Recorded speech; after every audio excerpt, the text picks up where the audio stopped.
বন্ধুরা কেমন আছো? আশা করি ভালো আছো। আমিও খুব ভালো আছি। তা চলে এলাম পুরো একদম সকাল সকাল রান্নার দিকে। তা ভাত করে রেখে দিয়েছি, দাদা বললো একটু পরেই করো। তা কেন, কতদিন ধরে একটু ইলিশ মাছ খেতে ইচ্ছে করছিল, তা ইলিশ মাছ নিয়ে আসবে বলে বলছিলাম। একটু মানে দোকান থেকে কাজটা কমপ্লিট করে তারপরে আমি বাজার হয়ে যাব, ওই জন্য শুধু মানে তরকারিটাই বাকি ছিল। তা এখন ইলিশ মাছ নিয়ে এসছে, তা প্যাকেটে করে রেখেছে। তা বলছে দেখো, ঢেলে দেখো তোমার পছন্দ হয় কিনা।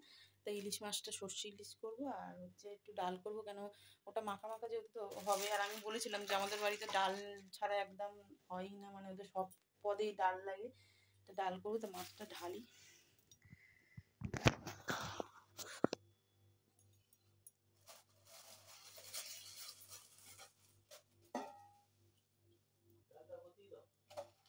বসা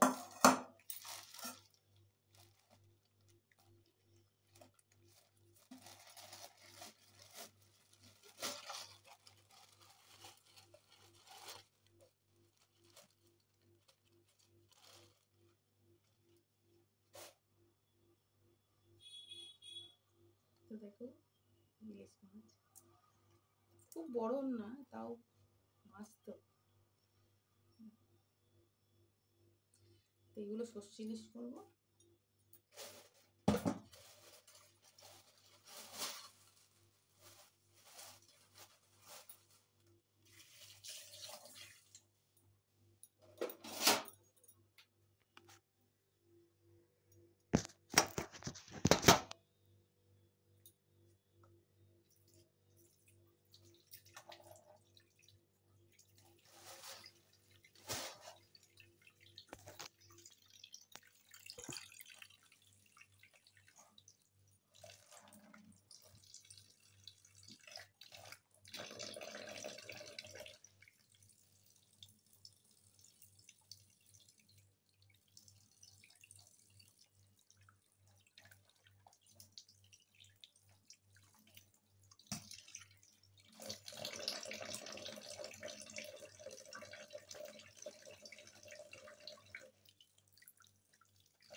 তো দেখো বন্ধুরা, মাছটা এখানে ধুয়ে রেখেছি, নুন হলুদ মাখিয়ে দেবো। আর এইখানে হচ্ছে রুই মাছ আছে আলু দিয়ে, আর হচ্ছে কাটি কচু দিয়ে তরকারি আছে। এখানে দেখো ডাল বসিয়েছি, তো এটা নুন হলুদ মাখাবো। তা ছোট হলে আর কি করা যায় বলো, দুধের স্বাদ ঘুলে মেটাতে হবে, খেতে ইচ্ছা করছে। তা যার জন্য এই দাদা নিয়ে এসছে। তো যাই হোক, ইলিশ মাছ খেতে চেয়েছিলাম, ইলিশ মাছ নিয়ে এসছে। তার মানে এগুলো একটু ছোটো ছোটো ছোটো ধরনের যে ইলিশগুলো হয় ওগুলো। তো চলো এগুলো সর্ষে দিয়ে করবো। তো বন্ধুরা, পোস্তটা ঢেলে নিয়েছি, এই মিক্সির মধ্যেই করে নেব। আর হচ্ছে এর মধ্যে একটু সর্ষে দিয়ে দেবো, কিন্তু আমার কাছে একটু কালো সর্ষে থাকলে ভালো হতো। কালো সর্ষে নেই, কী করা যাবে, সাদা সর্ষে দিয়েই করি।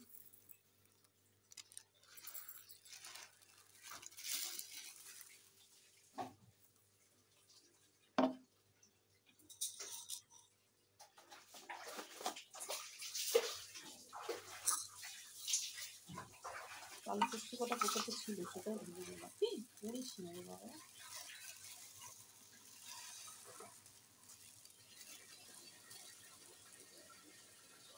দেখো কতটা ছিটকিয়ে চলে গেল।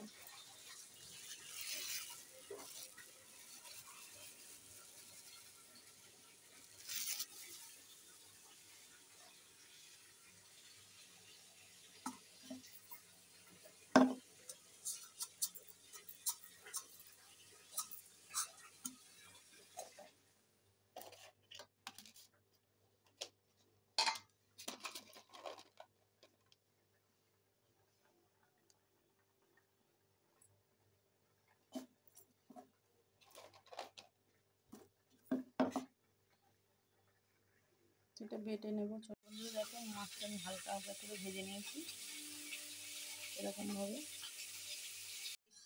মাছটা এরকম করেছি, পুরো একদম মাখা মাখা, পুরো দুপুরটা পুরো জমে যাবে আজকে।